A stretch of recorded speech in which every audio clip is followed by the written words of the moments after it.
கதை முடிஞ்சு போச்சு. ஈசான மூலையில லேசான பள்ளி சத்தம் மாமன் பேர சொல்லி பேசுது.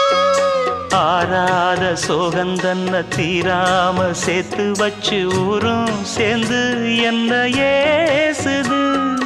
மாமா மாமா உன்னத்தானே எண்ணி நானும் நாளும் தவித்தேனே.